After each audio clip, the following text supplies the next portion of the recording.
When I came to Allahabad, after spending my life in Mumbai as a judge of the Bombay High Court, it was culturally different for me.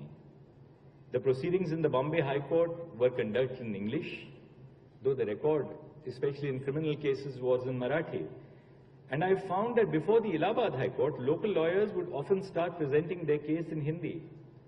It made me realize the potential of lawyers to present their case efficiently, even in their local language.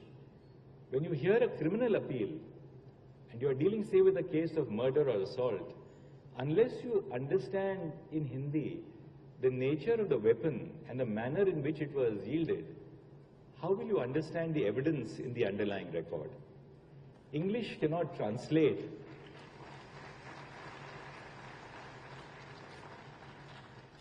English cannot translate the true love which a mother expresses to a child.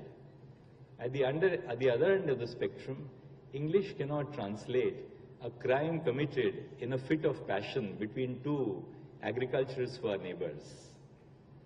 Uttar Pradesh आकर मुझे एहसास हुआ कि लोगों के लिए उनकी जमीन कितनी महत्वपूर्ण है।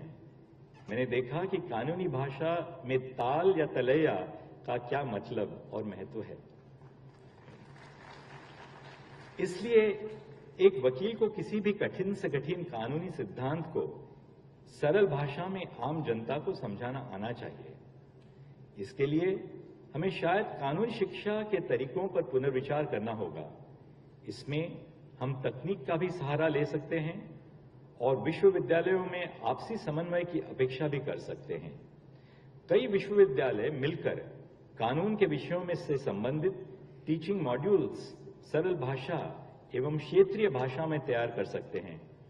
कानूनी प्रक्रियाओं और सिद्धांतों को हम ऑनलाइन वीडियोस के जरिए अपने छात्रों और आम जनता को समझा सकते हैं। मैं दोहराना चाहता हूं कि मैं ये नहीं कह रहा हूं कि कानूनी शिक्षा से इंग्लिश को हटा देना चाहिए। मेरा तात्पर्य यह नहीं है, बल्कि अंग्रेजी के साथ साथ क्षेत्रीय भाषाओं को भी अपनाना चाहिए।